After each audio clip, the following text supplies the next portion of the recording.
we fight to gain what we cannot take with us. It's in our nature.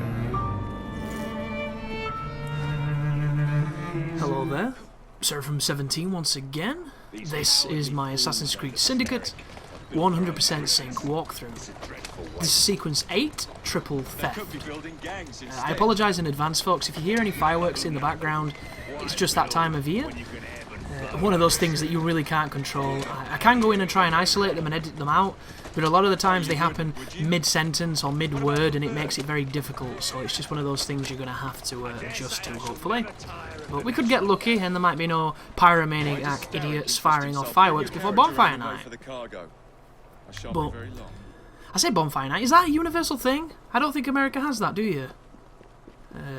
Pretty sure that's probably to do with trying to blow up the Houses of Parliament with the gunpowder treason and plot thing with Guy Fawkes, which is our royalty, which is of course not what your guys have. So this is probably not even a global thing, it's just us and our weird holidays. But basically, in celebration of a failed terrorist attack, we burn said terrorist in effigy form on big fires and let off fireworks. So there you go, bit of culture. I actually had one piece of culture in this walkthrough. And it's generally a fun time because you generally go to a big field, there's a big fire happening, there's vendors and stuff that sell food and treats and what have you, there's often rides that you can go on, and then they'll do a big firework display which is usually pretty anticlimactic, but they have music that's from War of the Worlds and the Superman official soundtrack and all that kind of stuff. Just cool music, fireworks, you know, when you're a kid and you're wearing something incredibly flammable, it's a good time. Why the bloody sewers? But this mission's quite long. There are 3 different kidnappings you're going to have to do, and the first one is the longest and trickiest, and I've got a really good path for it which I'm going to show you right now. But yeah, bonfire night. You can kind of get a bastardized version of the story if you watch V for Vendetta, because it is heavily homaging the Guy Fawkes legend, you could say. But take that guy down and then run over to this guy and take him down. I don't know why I decided to knock these people out. The first guy I just killed mercilessly, didn't I think? I could be wrong, I wasn't paying attention. I've learnt sometimes when I'm talking on these videos, my brain just like deglazes my eyes and I don't see anything because I'm too busy focusing on the words or something, which is how I missed a death in my Halo guide, which made me really angry, but it does happen. So here's the target. Now that we've knocked out those people that I just knocked out, I did that for a reason. It's so that we can easily get this lady out of the sewers without them messing with us.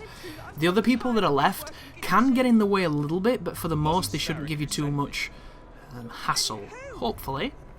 And then once you do this one, the next 2 I've got some really good strats for, and they're much quicker than this particular one, but this is by far the most intensive, and it's not too bad at all.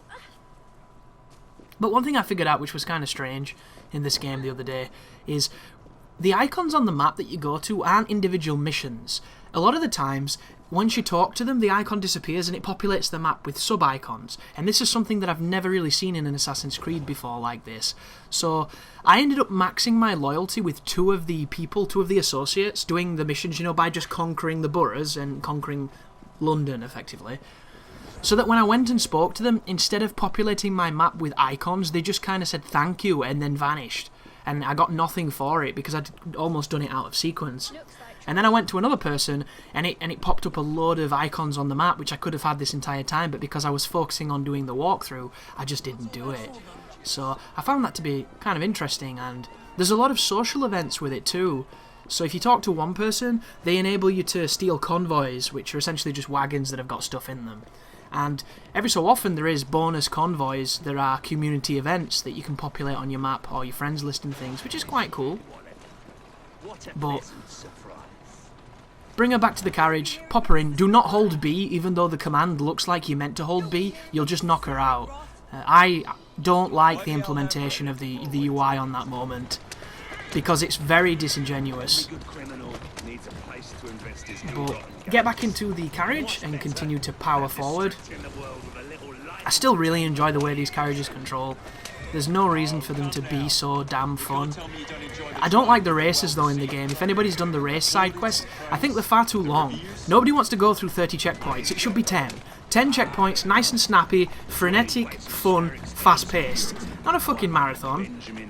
Where are we, from Ethiopia? Come on now. Casual racism, boy.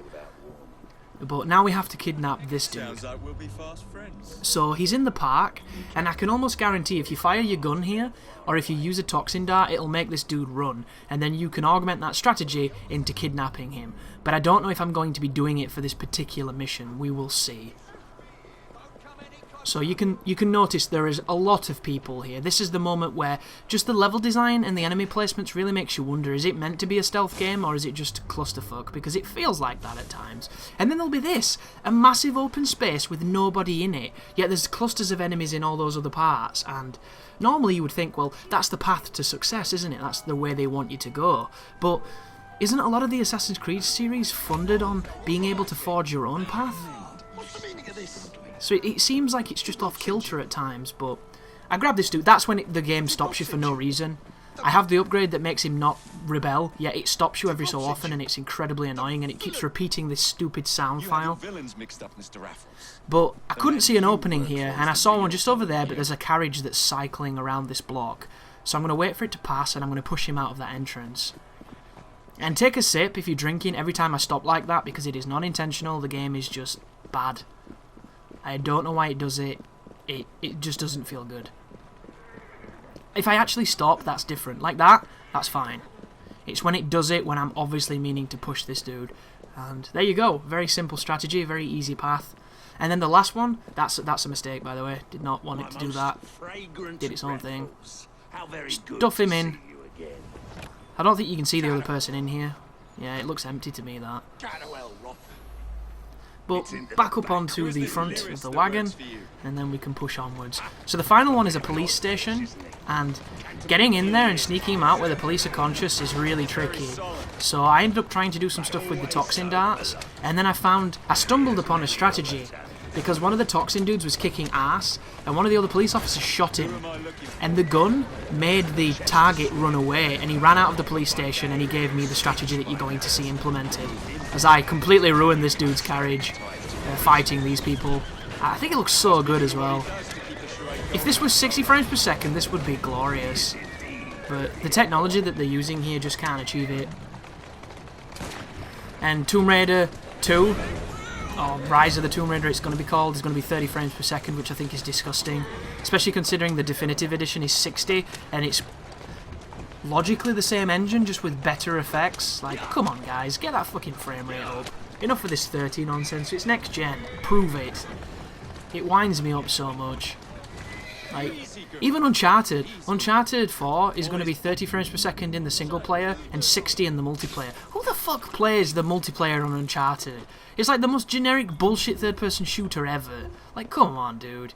It's like the Tomb Raider multiplayer. Who plays that dog shit? I played it for like 2 minutes. Like, people really like this? Why does this exist?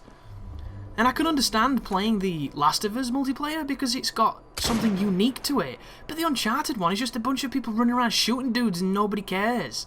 Like, there's nothing to that multiplayer. I thought it was awful.